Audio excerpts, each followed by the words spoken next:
Assalamualaikum warahmatullahi wabarakatuh. Selamat berjumpa kembali kelas akuntansi funding bank syariah. Di pertemuan yang kelima ini kita akan membahas mengenai akuntansi tabungan mudharabah.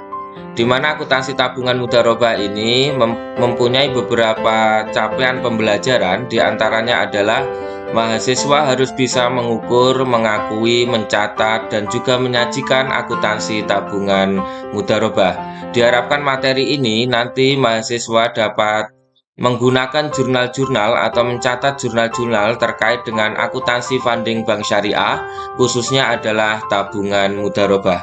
Dalam tabungan mudharabah, yang pertama harus diperhatikan adalah bahwa akad tabungan mudharabah itu mengacu pada PSAK nomor 105.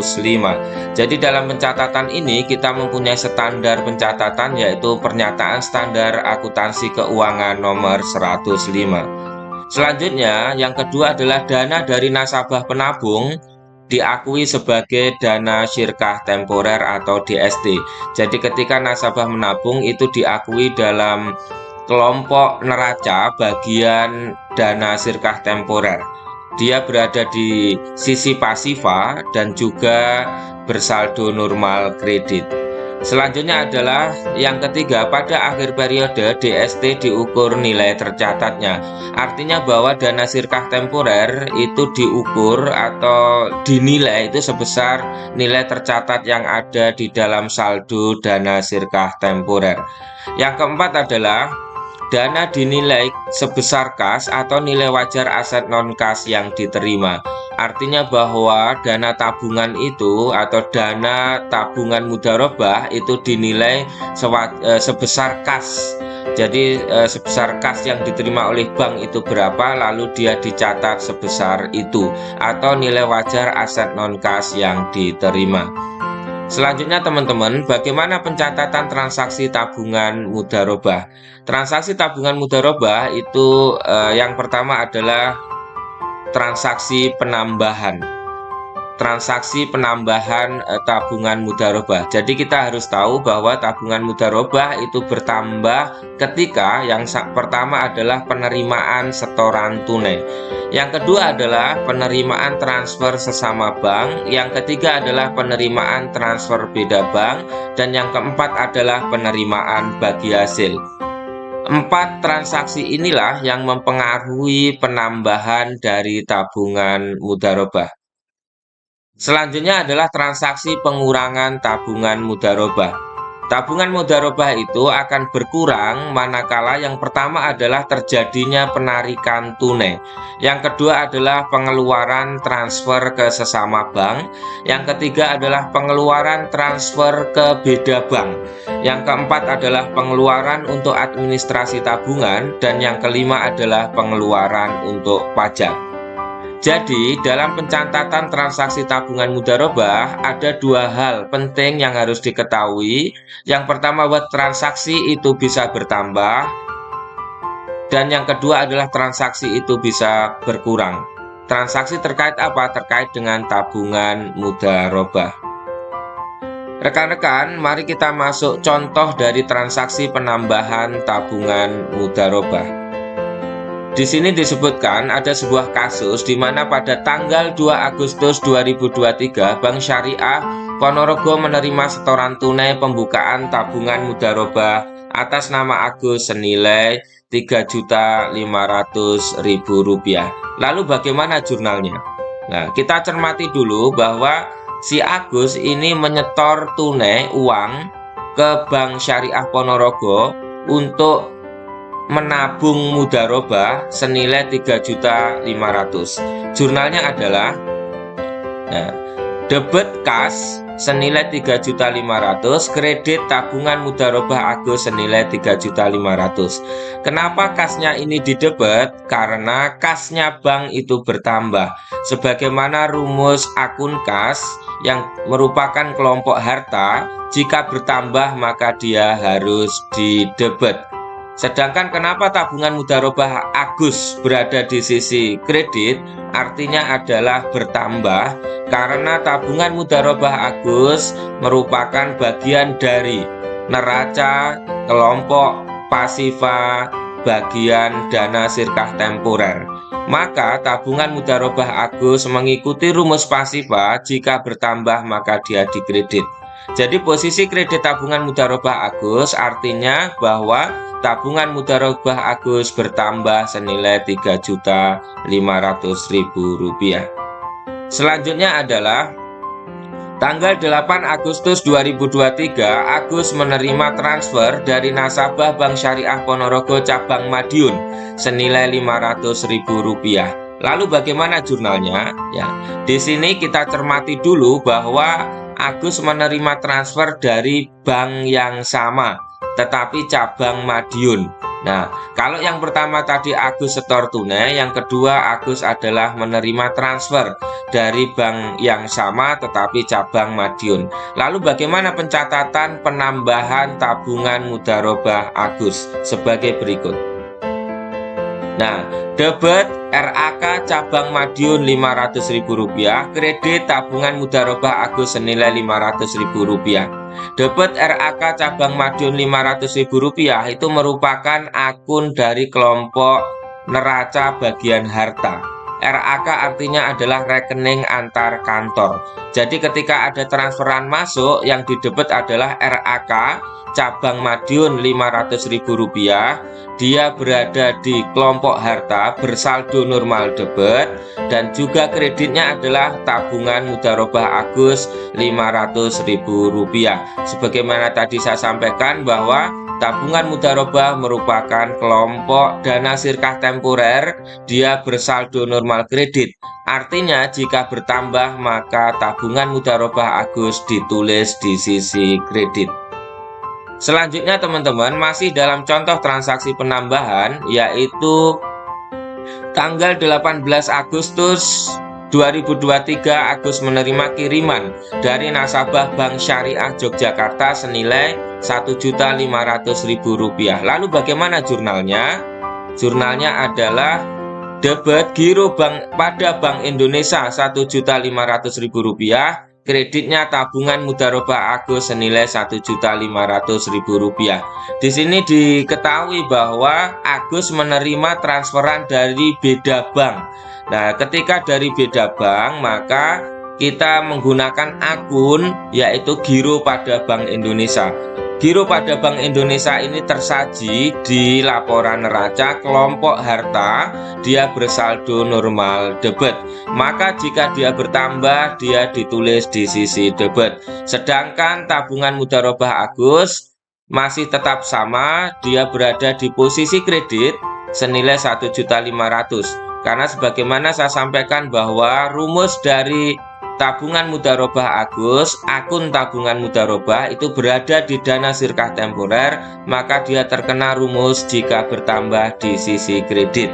Ini adalah contoh yang ketiga bagaimana transaksi penambahan pada tabungan mudharabah. Selanjutnya adalah yang keempat, tanggal 31 Agustus 2023, Agus menerima bagi hasil tabungan mudharabah dari Bank Syariah Ponorogo senilai Rp20.000. Lalu bagaimana jurnalnya? Jurnalnya adalah sebagai berikut. Debit hak pihak ketiga atas bagi hasil Rp20.000, kreditnya tabungan mudharabah Agus Rp20.000. Bila kita cermati, yang berada di sisi debit adalah akun hak pihak ketiga atas bagi hasil. Ini merupakan akun yang tersaji di kelompok laba rugi.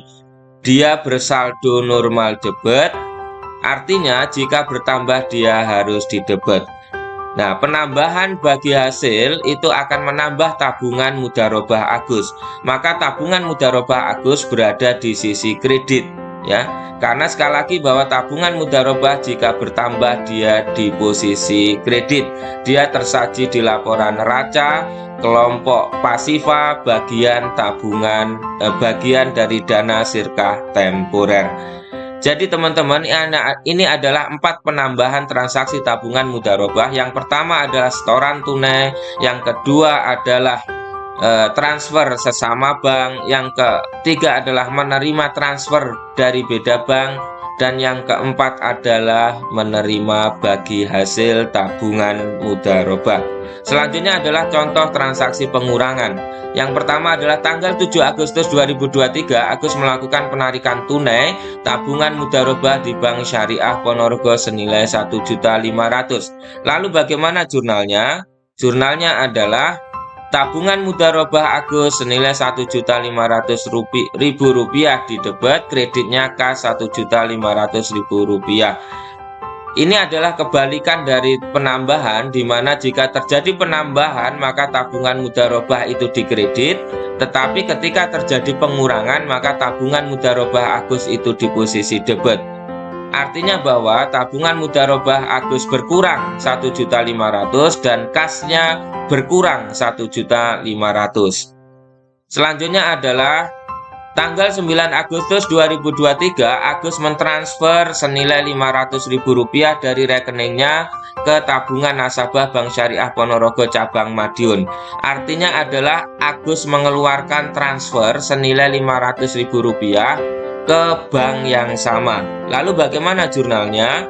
Jurnalnya adalah debit tabungan mudharabah Agus Rp500.000, kreditnya adalah RAK cabang Madiun Rp500.000. Makna dari jurnal ini adalah tabungan mudharabah Agus berkurang senilai Rp500.000, rekening antar kantor cabang Madiun berkurang senilai Rp500.000. Selanjutnya adalah transaksi pengurangan yang lainnya, yaitu adalah tanggal 20 Agustus 2023, Agus mentransfer sebesar Rp250.000 dari rekeningnya ke rekening nasabah Bank Syariah Yogyakarta. Lalu bagaimana jurnalnya?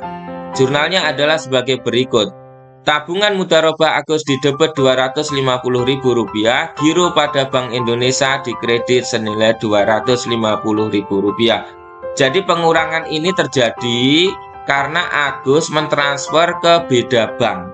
Ya, jika beda bank maka akunnya adalah giro pada Bank Indonesia. Tadi sebelumnya jika banknya sama itu akunnya adalah RAK cabang titik-titik. Nah, begitu. Dan yang kedua perlu dipahami bahwa karena berkurang maka tabungan mudharabah pasti dicatat di posisi debit. Karena dia tersaji di laporan neraca kelompok pasifa, ya bagian dana sirkah temporer, terkena rumus bahwa jika tabungan mudharabah itu bertambah dia dikredit, berkurang maka didebet. Maka dalam posisi ini tabungan mudharabah Agus didebet senilai Rp250.000. Selanjutnya adalah tanggal 31 Agustus 2023, potongan tabungan mudharabah Agus untuk administrasi sebesar Rp2.000 dan pajak sebesar Rp4.000. 20% dari bagi hasil yang diterima sebesar Rp20.000. Lalu jurnalnya bagaimana? Jurnalnya adalah yang pertama untuk mencatat potongan tabungan senilai Rp2.000. Potongan tabungan mudharabah ini bagi tabungan Agus menjadi beban, tetapi bagi bank itu merupakan pendapatan. Maka jurnalnya adalah debit tabungan mudharabah Agus Rp2.000, kredit pendapatan administrasi tabungan mudharabah Rp2.000. Artinya dari jurnal ini adalah tabungan mudharabah Agus berkurang senilai Rp2.000 dan pendapatan administrasi tabungan mudharabah bertambah senilai Rp2.000. Pendapatan administrasi tabungan mudharabah ini tersaji di laporan laba rugi kelompok pendapatan bersaldo normal kredit. Artinya jika dikredit dia bertambah, jika didebet dia berkurang. Selanjutnya adalah mengakui pajak sebesar Rp4.000 dan mencatatnya. Maka jurnalnya adalah debit tabungan mudharabah Agus Rp4.000, kredit titipan kas negara strip pajak Rp4.000. Yang perlu diingat bahwa pajak ini dinilai dari 20% dikali 20.000, yaitu bagi hasilnya. 20% ini adalah dari Undang-Undang PPh untuk pajak bagi hasil dan semisalnya adalah sebesar 20%. Selanjutnya teman-teman, ini adalah nanti yang harus teman-teman kerjakan, ya di latihan 5.1 tentang akuntansi tabungan mudharabah. Perlu diingat teman-teman bahwa tabungan mudharabah itu bisa bertambah dan bisa berkurang. Pencatatan dan penjurnalan telah saya sampaikan, dan nanti silahkan teman-teman mengerjakan latihan 5.1 yang ada di buku tentang akuntansi tabungan mudharabah. Juga terdiri dari dua hal, yaitu penambahan tabungan mudharabah dan pengurangan tabungan mudharabah. Demikian yang saya sampaikan dalam materi kali ini, semoga saja bermanfaat. Terima kasih. Wassalamualaikum warahmatullahi wabarakatuh.